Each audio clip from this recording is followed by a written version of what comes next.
Hello po mga kababayan, si Dante Maravillas, Bicolano vlogger, broadcast journalist from Albay. Viral ngayon yung anak ni Raffy Tulfo, Senator Raffy Tulfo, yung anak niyang congressman. Viral ngayon. Nag-resurface kasi mga kababayan, yung party-party ni Congressman Ralph Tulfo sa Las Vegas, Nevada, na ang sabi, ang binayaran po 6.7 million.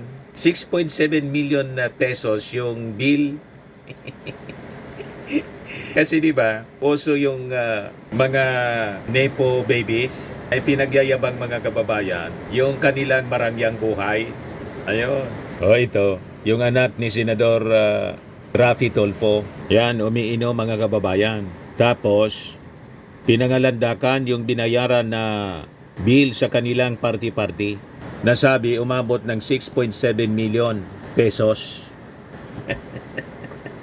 Yan kasi, yabang pamor. Ngayon, dumipensa, mga kababayan, si Ralph Tulfo. Nangyari pala to, matagal na. 2023 pa. Kaya lang, syempre, nauso ngayon yung mga nepo babies. Kaya kinalkal ng mga netizens. Ito na ngayon, naging viral po sa social media. Kaya sabi dito, Ralph Tulfo on 6.7 bill that he paid for a Las Vegas club in 2023. Sa panahong maigpit ang pagbabantay ng publiko sa paggamit ng kanilang buwis, nais ko lamang pong linawin na ito ay isang personal trip at wala kaming ginamit na pondo ng gobyerno at pera ng taong bayan. Naniwala kayo? Pero yun ang depensa niya, mga kababayan. Wala daw from the taxes of the Filipino people. Ganon din po yung mga inaakusang senador. Kahit nga po si Sara, sa kanyang mga pag-travel, wala daw ginagastos. Wala man pong umaamin talaga sa mga ganyan. Normal ang pag-deny. O, diba?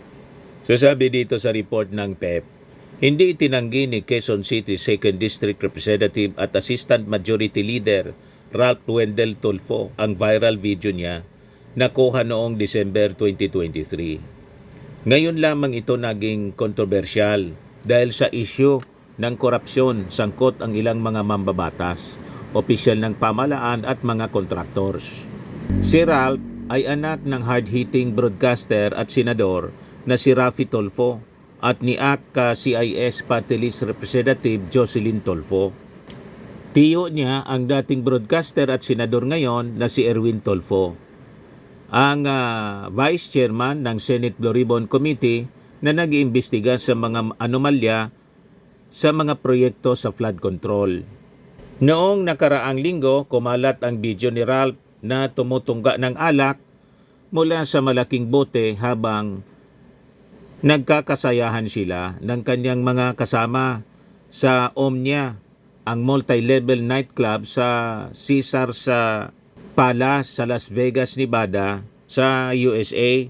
Yan o, sarap na sarap po sa mamahaling alak. Abang hikahos yung mga taga-distrito niya. Abang mahirap, maraming mahirap sa kanyang distrito. Sigurado namang may mahirap doon sa kanyang distrito. Pero siya, sarap na sarap sa pagtutungga ng mamahaling alak. Di ba? Yung iba nga siguro, yung iba nga sa kanyang mga kababayan, ni malinis na tubig, walang mainom.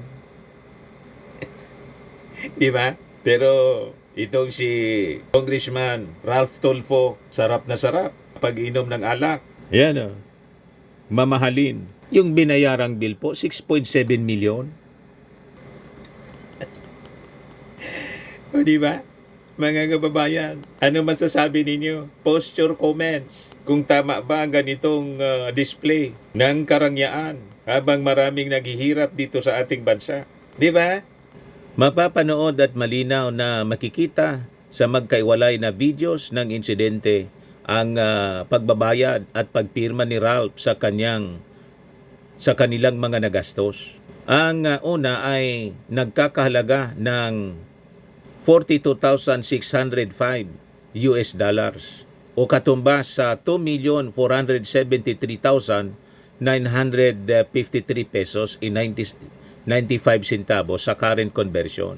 Ang ikalawa ay 73,951.64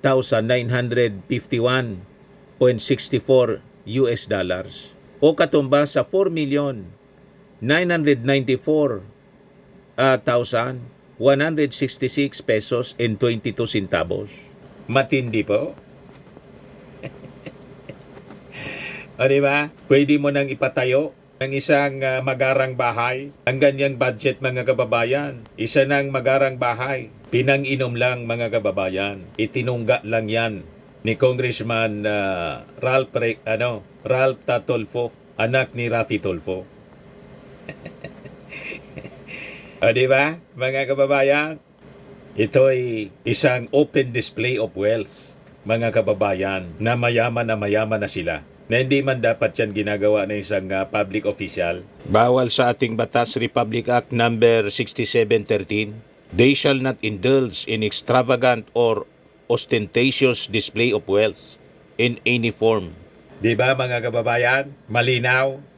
Si Ralph mismo ang nagbahagi noon sa Instagram stories nito ng mga videos ng pagdiriwang nila ng kanyang mga kasama sa Las Vegas at ng pagbabayad nila ng bill na may kabuuang halaga na 6,768,120.17 centavos depende sa conversion.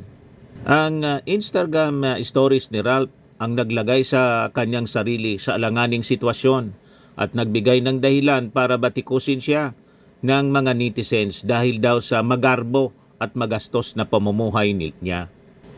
Noong Sabado, nagpadala si Ralph ng opisyal na pahayag sa Agenda News program. Humingi siya ng pangunawa sa viral niyang all video. Pero nilinaw niyang personal daw niya na biyahe at wala umanong pundo ng gobyerno na ginamit sa kanyang pagbabakasyon noong December 2023 sa Las Vegas, Nevada, USA. So galing mismo sa kanyang Instagram, siya mismo yung nagyabang, pinost pati yung kung magkano yung binayaran. Yan ang nakukuha sa yabang. Malinaw ang sinasabi po sa Bible. Sabi ni King Solomon, pride comes before distraction. Pag ma-pride, yan yung mga tao, mga kababayan na mayabang. Nakita niya? Mahilig magyabang pag ma-pride. Ayan na po ang warning ni King Solomon. Pride comes before distraction and a haughty spirit before a fall. Yun po ang malinaw. Tingnan ninyo ang mga Duterte. Yun ang nangyari kay Digong. Mayabang eh. So may pumatol sa kanyang kayabangan, ayon, nakakulong. Si Sara naman, patong-patong ang kaso. Pati yung mga DDS, mga kababayan, na mga vloggers, patong-patong ang kinakarap na trouble. Ngayon, ang palusot ni Ralph Tulfo, ambagan niya yon. Yan Bagamat ginamit ang aking credit card, sabi ni Tulfo, nag-ambaga naman po kaming lahat. Nais ko pong linawin na ito ay isang personal trip at wala kaming ginamit na pondo ng gobyerno at pera ng taong bayan. Dagdag pa niya, naunawaan niyang masakit sa publiko ang ganitong uri ng pagdiriwang, lalo na sa panahong maigpit ang pagbabantay sa buwis. Anya, magsisilbi itong paalala para maging mas maingat siya sa mga susunod na pagkakataon. Hindi ito ang unang beses na humingi ng pag-unawa ang kongresista. Noong Enero 2025, nagsori rin siya matapos dalawang beses na huling dumaan ng illegal sa EDSA sa busway gamit ang pribadong sasakyan. Naniwala kayo na ambagan? Malinaw na palusot lang po.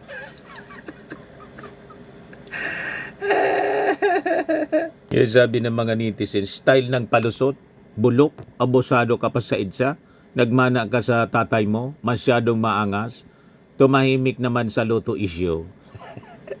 Sabi ni Burok Budok, lagi ka na lang namin inuunawa. Lagi ka na lang namin inuunawa niya. Sabi ni Abring Marie, di ka panipaniwala. Sabi ni Ida Moral Asibida, mahilig pala talagang lumusot.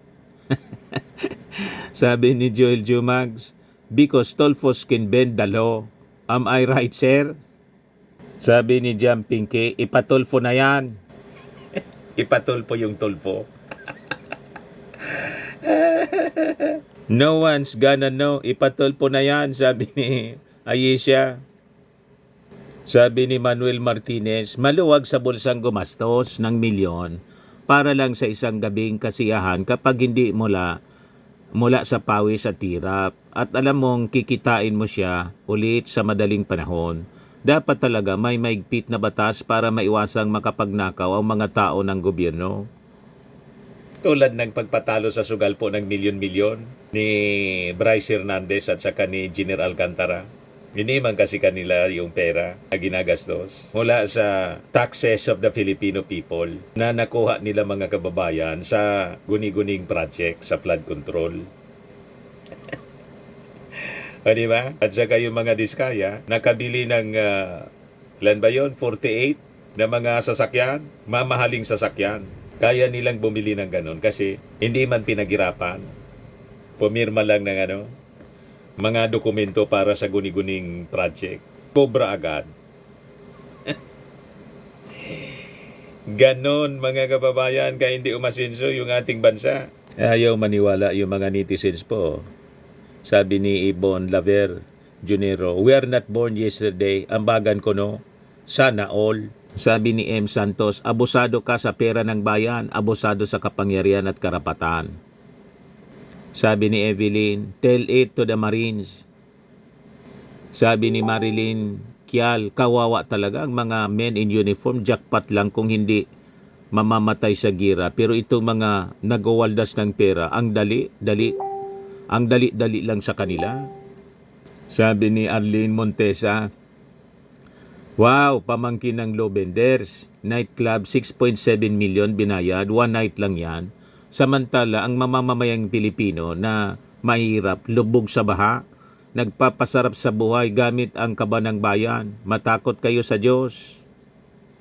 Sabi ni Marie Chris, grabe, happy-happy lang sila habang ang kapwa ibang kababayan wala man lang pambili ng bigas. Itulong nyo na lang sa distrito nyo kung saan kayo nanalo. Grabe naman po yan.